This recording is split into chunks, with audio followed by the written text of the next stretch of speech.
Hola, mi nombre es Leonardo de Jesús González Díaz de la materia de análisis y diseño de sistemas y esta vez vamos a hablar nuevamente sobre el tema de diseño de sistemas de información.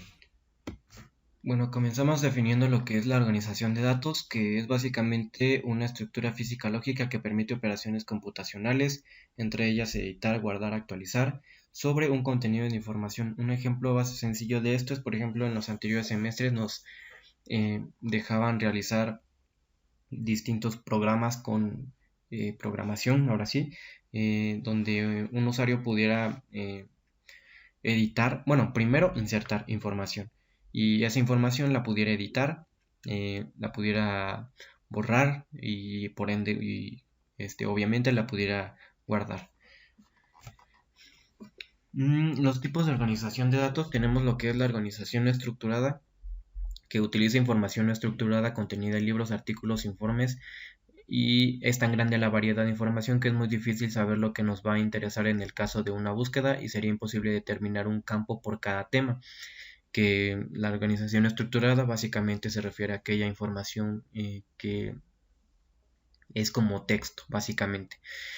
Eh, la organización estructurada utiliza información estructurada o datos definidos, facturas, recibos de clientes y entre otros. El diseño de una buena base de datos deberá reconocer con método y exactitud los datos que se van a utilizar antes de su implementación. Este tipo de organización ya es como más eh, referida a lo que es lo numérico. Por ejemplo, ahí nos menciona recibos de clientes. De los recibos de clientes se puede consultar, por ejemplo, el nombre, eh, el folio del recibo, la cantidad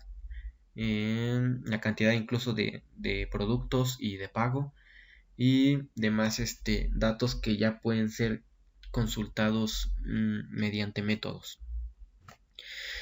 Ahora, ¿qué son los diagramas de clases? Un diagrama de clases nos permitirá representar gráficamente y de manera estática la estructura general de un sistema, mostrando cada una de las clases y sus interacciones, como herencias y asociaciones, representadas en forma de bloques, los cuales son unidos mediante líneas y arcos.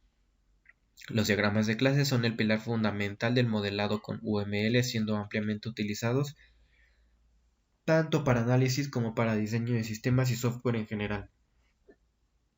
Ahí tenemos un ejemplo de lo que es un diagrama de clase. Como podemos ver, tiene distintos recuadros de diferentes tamaños también, con diferentes nombres y como propiedades dentro de ellos. Cada uno de estos recuadros están unidos por líneas y en este caso no se puede observar, pero en algunos otros ejemplos también está estos recuadros conectados o relacionados mediante arcos.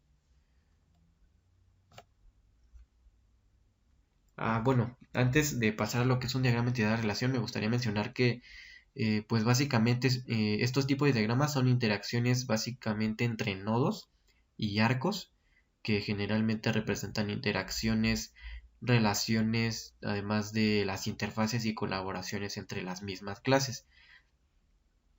Bueno, no solo entre las mismas clases, también puede ser entre las interfaces, notas, las restricciones, los paquetes y demás elementos que conforman un programa orientado a objetos. El principal uso que se le da a los diagramas de clases, por ejemplo, es simplemente el modelar de manera un poco más estática las vistas de diseño de cualquier proyecto orientado a objetos. También no está de más decir que también son utilizados para tomar decisiones acerca de las abstracciones del sistema y la finalidad de un programa. Ahora sí, lo que es un diagrama entidad-relación es un tipo de diagrama de flujo que se ilustra como las entidades, como personas, objetos o conceptos, se relacionan entre sí dentro de un sistema. Los diagramas ER se usan a menudo para diseñar o depurar bases de datos relacionales en campos de ingeniería de software, sistemas de información empresarial, educación e investigación, también conocidos como los ERD o modelos ER. Emplean un conjunto definido de símbolos tales como rectángulos, diamantes, óvalos y líneas de conexión para representar la interconexión entre entidades, relaciones y sus atributos. Son un reflejo de la estructura general, de la estructura gramatical y emplean eh, entidades como sustantivos y relaciones como verbos. Ahí vemos igual un ejemplo. de lo que es más o menos un diagrama de entidad-relación, que los recuadros básicamente son las entidades. Y ahí en ese ejemplo no se ve, pero las mismas entidades pueden tener atributos que también se les considera como características de una entidad. Un ejemplo sencillo es, por ejemplo, una entidad es una persona y los atributos o características de esta persona son, por ejemplo, su nombre, su CURP, su apellido, su peso, su estatura. Esas son algunas de los atributos. Estos atributos también ahí no se ven, pero son eh, estos se representan mediante un óvalo y dentro de este óvalo claramente va el atributo, el nombre del atributo. Y ¿qué más? Bueno, también tenemos el símbolo de rombo, que es básicamente la relación, que es para explicar de qué manera se relacionan dos o más entidades. Como ahí vemos, hay como distintos rombos y esas se les llama también relaciones. Dentro de esas relaciones está el verbo que va a relacionar a dos entidades o más. Y también podemos ver las distintas líneas que conectan a lo que es las relaciones con las entidades. Cada una de estas líneas también tiene diferente propósito. Algunas tienen doble punta, algunas nada más una, incluso algunas no tienen. Entonces cada una tiene, bueno, este tipo de diagrama tiene sus respectivos símbolos que igual cada uno tiene su significado. Los usos del diagrama entidad-relación es para el diseño de bases de datos, se usan para modelar y diseñar bases de datos relacionales en términos de reglas de negocio y lógicas, y en términos de tecnología específica que se implementará. También otro uso es la solución de problemas de bases de datos. Los diagramas de R se usan para analizar las bases de datos existentes con el fin de hallar y resolver problemas de lógica o implementación. Al dibujar un diagrama se deberá descubrir dónde está el problema. Y es básicamente pues para eso, ¿no? También para hallar problemas que no se pueden hallar directamente en lo que es la base de datos y se requiere de un diagrama un poco más visual, una representación un poco más gráfica de la base de datos y ahí se pueda identificar más fácilmente el problema. Otro de sus usos es la educación, ya que son el método actual de almacenamiento de información relacional para propósitos educativos y posteriormente de recuperación. Así, los diagramas de entidad-relación pueden ser útiles para la planificación de esas estructuras de datos.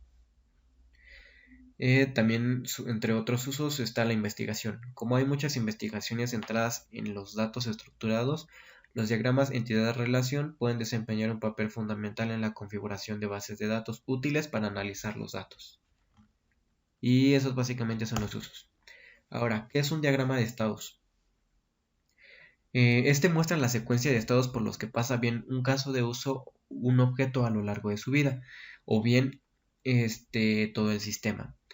Es una forma de representación gráfica más intuitiva de los autómatas finitos basados en dígrafos con arcos acotados llamados transiciones, en los cuales se ponen los símbolos de tránsito entre un vértice estado, lo que es un estado, y otro que se identifican y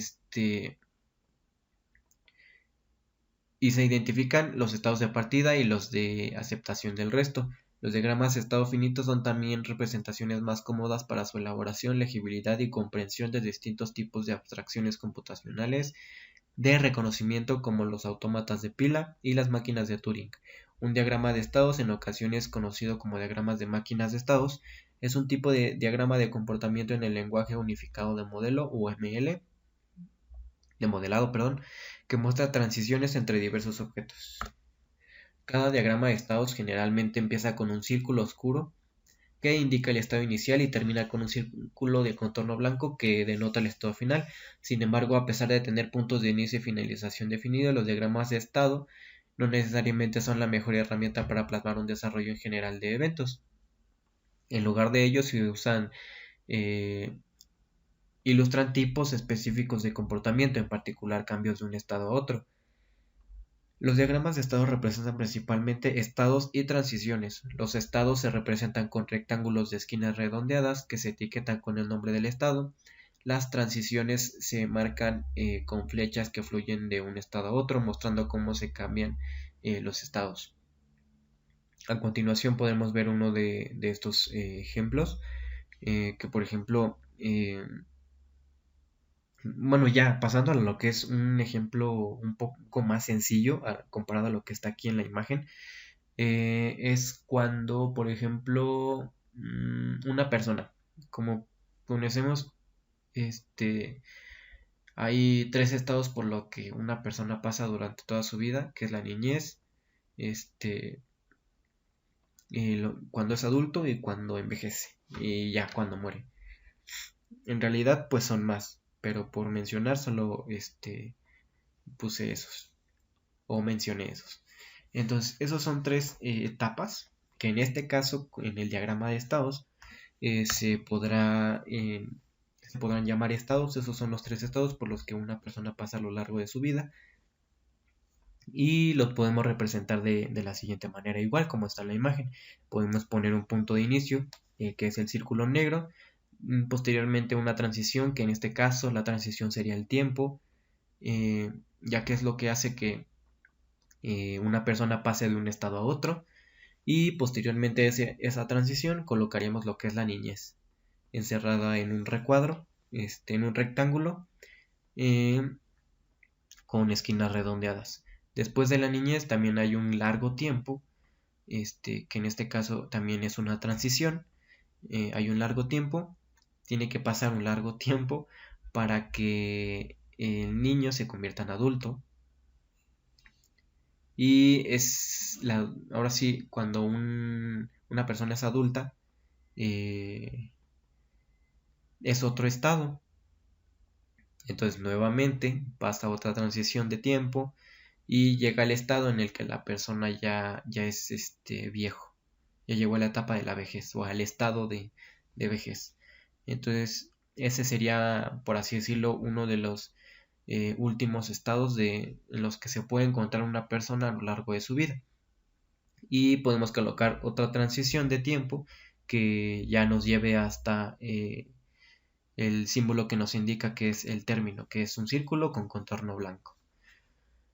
Y básicamente, pues eso es lo que es un diagrama de estados, como pues básicamente, como ya expliqué, es para representar los estados por los que pasa un objeto, incluso personas.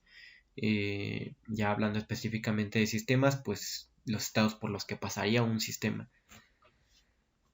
Ahora, tenemos por último las aplicaciones del diagrama de estados. De forma similar a la mayoría de los diagramas UML, los diagramas de estado tienen diferentes usos. Las aplicaciones principales son las siguientes.